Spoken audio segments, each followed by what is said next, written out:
Edisona, të përshëndes, duket se policia ka avancuar në zbardhje deri diku të kësaj ngjarje, të paktën dim kush është viktim e këtij shpërthimi. Kush është 25 vjeçari? Ju përshëndes Fabiola, fatkeqësisht 25 vjeçari të cilit i shpërtheu lënda plasëse në momentin që ishte duke vendosur në automjetin i cili rezulton në pronësi të shtetasit Renato Çepa, është 25 vjeçari Kristi Balukja, i cili fatkeqësisht ndroi jetë menjëherë sapo i shpërtheu lënda plasëse në duar. Pavarësisht se u dërgua në spitalin e Elbasanit për të marrë ndihmë mjekësore, i riu nuk mundi që të mbijetonte plagëve të marra dhe ka ndërruar jetë. Dyshohet paraprakisht apo bazuar në informacionet paraprake të dërguara nga policia e Elbasanit dhe në bazë të hetimeve të deri tanishme, mendohet se shkak i vendosjes së lëndës plasëse në automjetin e Renato Çepës, dyshohet se ka qenë një konflikt i mëparshëm mes të dy personave. Dhe kjo ka bërë që 25 vjeçari Kristi Balukja të marri sasinë e lëndës plasëse dhe ta vendosi në automjetin tip Volkswagen në mëngjesin e sotëm, automjeti i cili ishte i parkuar pranë banesës Renato Çepës dhe në momentin që i riu ka vendosur lëndën plasëse, gabimisht i ka shpërthyer në duar duke i shkaktuar plagë të rënda. Janë ende duke vijuar hetimet për zbardhjen e plotë të kësaj ngjarjeje, e cila duket se fillesen e ka në një konflikt të hershëm mes dy personave, por që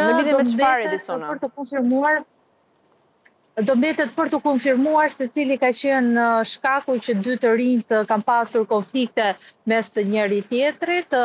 Presim në fakt që policia të japi informacione të mëtejshme në lidhje me këtë ngjarje të rëndë, e cila fatkeqësisht vetëm pas disa muajsh nga shpërtimi me tritol ku humbi jetën një tjetër i ri, ndodh pikërisht një tjetër shpërtim me tritol. Edisona, Kristi Balukja, 25 vjeç, di me emrin, di moshën, por çfarë tjetër mund të themi për këtë personazh?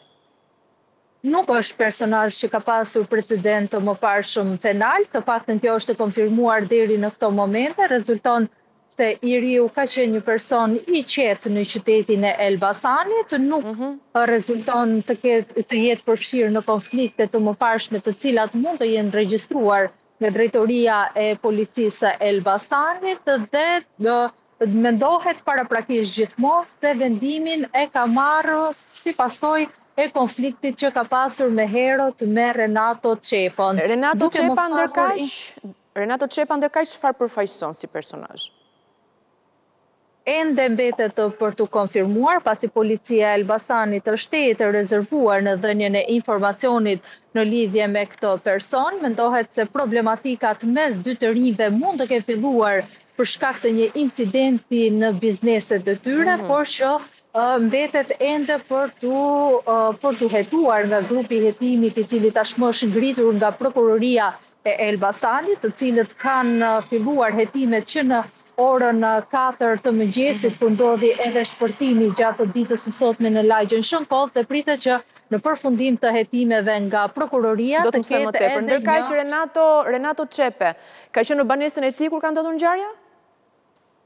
Mendohet se po, paraprakisht thuhet se ka qenë në banesën e tij së bashku me familjen, pasi jeton në banesën ku ka qenë i parkuar dhe automjeti përpara banesës së tij ku shpërtheu automjeti. Renato Çepe së bashku me familjarët e tij kanë qenë në brendësi. Dhe kanë dhënë deklarime Edisona Renato Çepe deri në këtë momente? Në momentet kur ne jemi ndodhur në vendin e ngjarjes, kemi hasur vetëm familjarët, kryesisht nënën dhe bashkëshorten e Renato Çepës, të cilët jo në rrugë zyrtare, po të paktën kanë konfirmuar se nuk kanë pasur konflikte me persona dhe nuk ishin dyshime se kush mund të ishte i riu. Po vetë Renato është shoqëruar në polici për të marrë në pyetje? Po, patjetër që është shoqëruar në komisariatin e policisë e Elbasanit, nga ku është duke dhënë ende deklaratat e tij përpara efektivëve blu, dhe duket se deklaratat e tij kanë ndihmuar në fakt edhe në zbardhjen e identitetit të riut, I cili fillimisht ishte shumë I vështirë për shkak se identifikimi ishte thuajse I pamundur për shkak të plagëve të marra në pjesën e fytyrës sidomos. Dhe aktualisht janë në fakt duke vijuar hetimet për zbardhjen e plotë të kësaj ngjarjeje. Duhet të themi që zona është me kamera sigurie, çka do ndihmonin.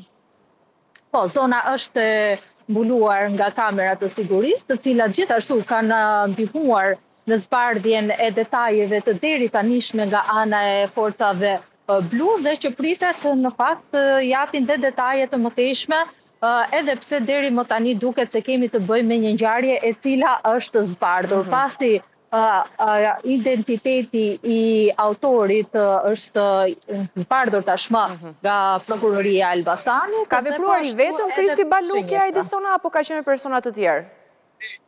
Deri në këto momente mendohet se ka vepruar I vetëm, pra nuk ka pasur persona të tjerë të cilët mund ta kenë ndihmuar, deri më tani rezulton se 25 vjeçari ka vepruar I vetëm. Kjo është e konfirmuar. Edisona Skënderi, të falenderoj për gjitha informacionet që përcjellë sa I përket kësaj ngjarje. Faleminderit.